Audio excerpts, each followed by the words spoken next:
ಇದು double cable starter ಇದೆ. 7.5 HP ಇಂದ 12.5 HP ತನಕ ರನ್ ಮಾಡ್ಬೋದು. ಇದರಲ್ಲಿ auto starter, preventer, PFR, amps meter, volt meter, timer ಎಲ್ಲ ಇದರಲ್ಲೇ ಬರುತ್ತೆ. ಇದೇ ಥರ ಸಪ್ಲೈ ಕನೆಕ್ಷನ್ ನೋಡಿದ್ರೆ ನಿಮಗೆ ಸೆಂಟ್ರ್ ಬಂದುಬಿಟ್ಟು ಪವರ್ ಸಪ್ಲೈ ಕನೆಕ್ಷನ್ ಇದೆ. ಸಪ್ಲೈ ಟು ಫ್ರಮ್ ಮೈನ್ಸ್ ಇದೆ. ಇದೇ ಥರ ಸಪ್ಲೈ ಟು ಕೇಬಲ್ ಮೋಟ್ರ್ 1, ಇದು ಕೇಬಲ್ಲು 2 ಇದೆ.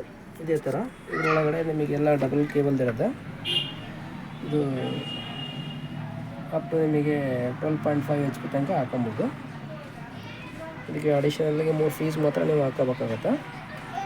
ಈ ಥರ ಇದೆ. ಇದರಲ್ಲಿ ನಿಮಗೆ ಸ್ಟಾಪ್ ಬಟನ್ ಇದೆ, ಇದರಲ್ಲಿ ಆಟೋ ಸ್ಟಾರ್ಟರ್ ಬಟನ್ ಇದೆ.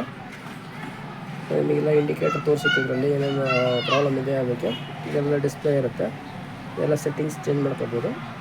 ಈ ಥರ ನಿಮಗೆ ಇಲ್ಲಿ ಪವರ್ ಸಪ್ಲೈದು ಬಟನ್ ಇದೆ. ಸೊ ഇപ്പോൾ ಪವರ್ ಆನ್ ಮಾಡೋಣ ಈಗ.